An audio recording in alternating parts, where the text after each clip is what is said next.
ನಮಸ್ಕಾರ ಫ್ರೆಂಡ್ಸ್, ನನ್ನ ಚಾನಲ್ನಲ್ಲಿ ಸ್ವಾಗತ. ಇವತ್ತು ನಾನು ಈ ಶೇಂಗಾಡದ ಪಲ್ಯವನ್ನು ಮಾಡ್ತಾಯಿದ್ದೀನಿ. ಇದು ಶೇಂಗಾಡ 2 ಸೀಟಿ ಅಥವಾ 3 ಸೀಟಿ ಬೇಯಿಸಿ ಸಿಪ್ಪೆ ತೆಗೆದು ಇಟ್ಕೊಂಡಿದ್ದು. ಇದು ಟೊಮೆಟೊ ಪೇಸ್ಟು, ಇದು ಈರುಳ್ಳಿ, ಇದು ಸ್ವಲ್ಪ ತೆಂಗಿನಕಾಯಿ ರುಬ್ಬಿಟ್ಕೊಂಡಿದ್ದು, ಇದು ಕೊತ್ತಂಬರಿ ಸೊಪ್ಪು ಮೇಲಿಂದ ಹಾಕ್ಕೊಳ್ಳಿ. ಇದು ಅರ್ಧ ಚಮಚ ಧನಿಯಾ ಪುಡಿ, ಅರ್ಧ ಚಮಚ ಜೀರಿಗೆ ಪುಡಿ, ಇದು ಸ್ವಲ್ಪ ಸಾಂಬಾರ್ ಪುಡಿ, ಇದು ಮೆಣಸಿನ ಪುಡಿ, ಇದು ಕಾಶ್ಮೀರಿ ಮೆಣಸಿನ ಪುಡಿ, ಇದು ಸ್ವಲ್ಪ ಗರಂ ಮಸಾಲ, ಇವನ್ನೆಲ್ಲ ಹಾಕ್ಕೊಳ್ಳಿಕ್ಕೆ. ತುಪ್ಪ ಹಾಕ್ಕೊಂಡಿದ್ದೀನಿ, ಸಾಸಿವೆ, ಜೀರಿಗೆ,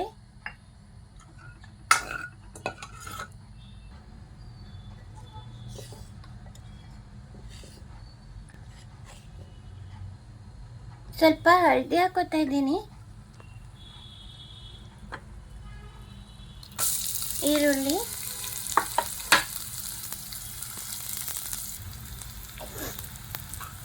ಟೊಮೆಟೊ ಪೇಸ್ಟು,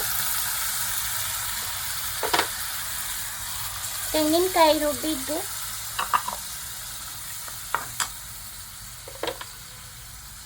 ಉಪ್ಪು, ಸಕ್ಕರೆ ಎಲ್ಲ ಮಸಾಲೆ ಹಾಕ್ಕೊತಾ ಇದ್ದೀನಿ.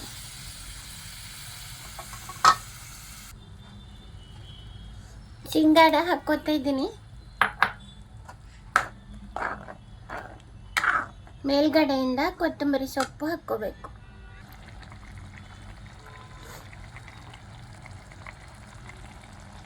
ಶೇಂಗಾಡದ ಪಲ್ಯ ತಯಾರಾಗಿದೆ.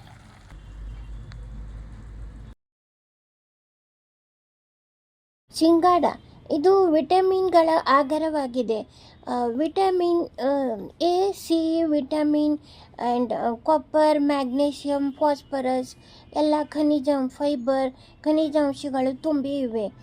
ಇದರಲ್ಲಿ ಹೈ ಪ್ರೋಟೀನ್ ಇದೆ. ವಜನ ನಿಯಂತ್ರಣಕ್ಕೆ ಇದು ಸಹಾಯಕಾರಿ. ಅಸ್ತಮಕ್ಕೆ ಒಳ್ಳೆಯದು. ಇದು ಕಣ್ಣಿಗೆ ಒಳ್ಳೆಯದು, ಜೀರ್ಣಶಕ್ತಿಗೆ ಒಳ್ಳೆಯದು, ಬೋನ್ಸನ್ನು ಗಟ್ಟಿಯಾಗಿರಿಸಲು ಒಳ್ಳೆಯದು, ಕೊಲೆಸ್ಟ್ರಾಲ್ ಕಡಿಮೆ ಮಾಡುವುದು, ಇಮ್ಯೂನ್ ಸಿಸ್ಟಮು ಜಾಸ್ತಿಯಾಗಿ ಬೂಸ್ಟ್ ಮಾಡುವುದು, ಕ್ಯಾನ್ಸರನ್ನು ತಡೆಗಟ್ಟುವುದು, ಹೃದಯದ ಆರೋಗ್ಯಕ್ಕೆ ಒಳ್ಳೆಯದು. ಇದು ಬ್ಲಡ್ ಪ್ರೆಷರನ್ನು ಕಡಿಮೆ ಮಾಡುವುದು, ಶರೀರದಲ್ಲಿ ನೀರಿನ ಪ್ರಮಾಣ ಕಡಿಮೆ ಆಗದಂತೆ ಇದು ನೋಡಿಕೊಳ್ಳುವುದು, ಶಕ್ತಿ ಹೆಚ್ಚಳ, ರಕ್ತ ಕಡಿಮೆಯಾದರೆ ಇದನ್ನು ತಿನ್ನಬಹುದು. ಕಪ್ಪು ಶೇಂಗಾಡದಲ್ಲಿ ಕಬ್ಬಿಣ ಜಾಸ್ತಿ. ಬೇಸಿಗೆಯಲ್ಲಿ ಹಸಿರು ಶೇಂಗಾಡ ಮತ್ತು